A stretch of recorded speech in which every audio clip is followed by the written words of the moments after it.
सच बोलना मैं नहीं छोड़ूंगा, भले पूरी दुनिया में मेरा अगेंस्ट खड़ी हो जाए, कोई बात नहीं। उसकी कोई भी ऐसी खराब वीडियो बने, बाहर के जो घटिया लोग हैं, हमारे माशरे के जो घटिया तरीन लोग होते हैं, जो औरतों के ऊपर उनकी किस्म के वीडियोस बनाते हैं, ना शो को ऑन किया ना मुझे ऑन किया, और नहीं अब हम साथ में हैं।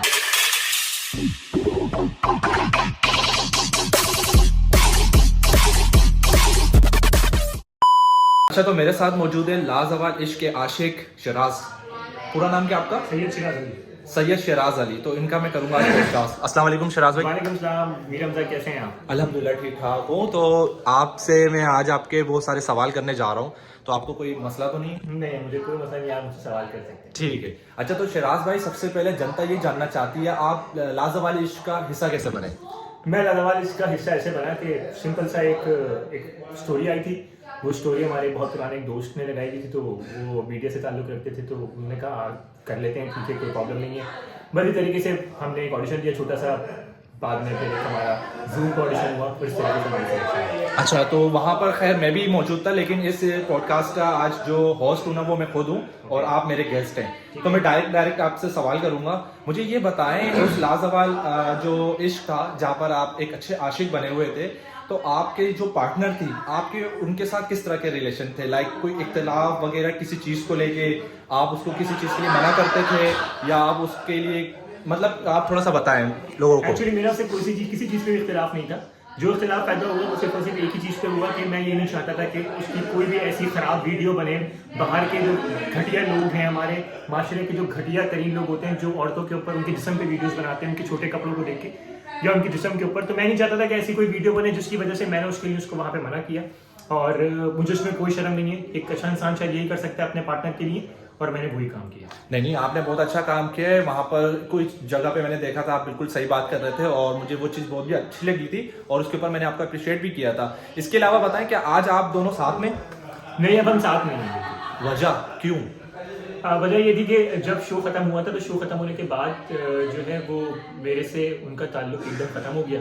वो शो जो 45 डेज वहाँ गुजारे थे, उसके बाद उन्होंने ना शो को ऑन किया ना मुझे ऑन किया, और एक दिन वो बिल्कुल गायब हो गए और मुझे अनफॉलो कर दिया, और बिल्कुल गायब। आपकी तरफ से सब कुछ रियल था?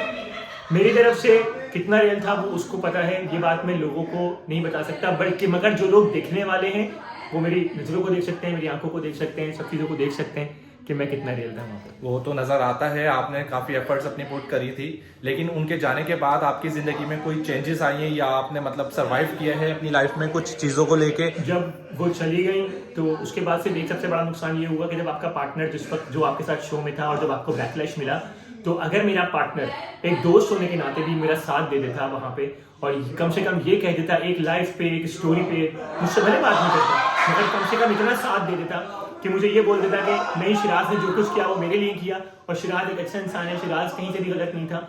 मुझे समझने में थोड़ा टाइम लगा, मगर जो बात थी, और वही हुआ कि उसने एक सेमीफाइनल में बैठ के ये बात बोल दी आयशा उमर के सामने कि शिराज का कंसर्न जो था मुझे लेकर, वो सिर्फ इस घर से रिलेटेड है, वरना शिराज बिल्कुल भी इस चीज़ के ऊपर कोई वो नहीं है कि शिराज को छोटे कपड़ों में कोई प्रॉब्लम है। ठीक है शहराज, आपने बहुत अच्छी बातें की हैं। तो मुझे ये बताएं कि जब बतूल आपकी ज़िंदगी से चली गई, तो उसके बाद फिर आप अपनी लाइफ में आप किस तरह से हैं? मतलब अगर आप देख रहे हैं कि आपको आगे फर्दर स्टेप लेने लाइफ के अंदर, या अब आप अपनी चीज़ों को हाइड रखेंगे, जिस तरह आपने अपनी सारी चीज़ें बता दी, मतलब उस शो के अंदर एक लड़की पे इतना ट्रस्ट करना अब ज़रूरी है, या दोबारा से आप नहीं करेंगे ट्रस्ट? मुझे लगता है कि किसी पे ट्रस्ट करने के लिए आपको, मतलब मैंने अपने सच बोले सारे, और हर तरह से सच बोले, कोई भी चीज़ छुपाई नहीं, और घर का हर फर्द जानता है, लेकिन आप भी जानते हो। तो मेरी कोशिश ये होती है कि मैं हमेशा सच बोलूं।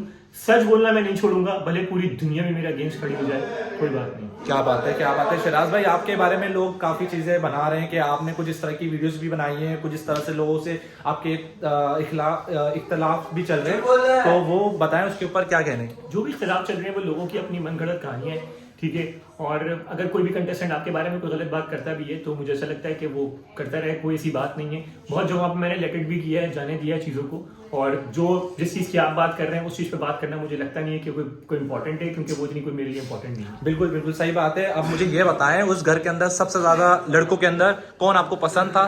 मतलब नंबर दे सकते हैं आप सब बॉयज़ को, नंबर 1 पे ये, 2 पे ये, 3 पे ये, अगर सिर्फ टू बी ऑनेस्ट। घर के हद तक की बात की जाए, अगर घर के हद तक की बात की जाए, जिस वक्त मैं उस वक्त वहाँ घर में था, उस वक्त की सोच में और अब की सोच में ज़मीन आसमान का फर्क है। बट घर की हद तक अगर मुझसे बात की जाए, तो घर से नंबर 1 पे मेरे पास मास था, सेकंड नंबर पे मेरे पास जो था वो आशिर था, थर्ड नंबर पे मीर हमजा था, चौथे नंबर पे मेरे पास जो है वो जुनैद था, और पाँचवें नंबर पे क्योंकि उमैर देर से आया था, ऑब्वियसली उमैर मेरे से बहुत पुराना दोस्त है, मगर पाँचवें नंबर पे मेरे पास उमैर था, एंड देन छठे नंबर पे शायद प्रॉब्ली हमजा अब्बासी था, और फिर हमजा गुल। ठीक है, ऑलमोस्ट लास्ट सवाल इश्क खत्म हो चुका है, तो अब आप जो जितने भी कंटेस्टेंट थे उनको आप क्या मतलब कोई एग्जाम्पल देंगे? एग्जाम्पल तो नहीं है, आप उनको कोई मैसेज देना चाहेंगे? मैं उनको सिर्फ ये मैसेज देना चाहता हूँ कि जितने भी कंटेस्टेंट वहाँ पे मौजूद थे कि काश वो भी जितना भी होता मेरी तरह जिंदगी में अगर बहुत सारे सच वहाँ अपने अपने पार्टनर से बोल देते तो शायद आज बाहर निकलने के बाद इतने सारे खड्डे ना होते और कंटेस्टेंट आपस में ऐसे लड़ ना लेते। तो अगर वो बना के शुरू से ही बोल देते कि भाई मैं गेम खेल रहा हूँ, तुम गेम खेलो, मैं मोहब्बत नहीं करता, मेरा कोई बाहर है, हम अभी गेम खेल रहे हैं, हम जीतने के लिए खेल रहे हैं, तो अगर ये सारे सच कम से कम पार्टनर्स आपस में डिस्कस कर लेते तो बाहर आने के बाद एक दूसरे को गुस्सा ना। ठीक है, शराज भाई थे ये हमारे साथ और इनसे बात करके मुझे बहुत अच्छा लगा। अब मैं किसी और लाजवाल इश्क के आशिक का इंटरव्यू करूंगा। थैंक यू शराज भाई, आपने अपना मुझे टाइम दिया। ठीक है, थैंक यू। तो फाइनली मैं यहाँ कर रहा हूँ अपना व्लॉग और पॉडकास्ट एंड, क्योंकि यहाँ जब मौजूद थे, क्योंकि आयशा थी विनर जुनैद भाई के साथ, तो आज उनकी एक सेलिब्रेशन पार्टी थी, हम सब लाजवाल वालों ने मिलकर रखा था। तो थैंक यू सो मच। मेरे चैनल को सब्सक्राइब कर देना और वीडियो को लाइक कर देना, और इंस्टाग्राम पे जाके जो जो मुझे फॉलो करेगा और मैसेज करेगा उसको मैं फॉलो बैक करूंगा। अल्लाह हाफिज।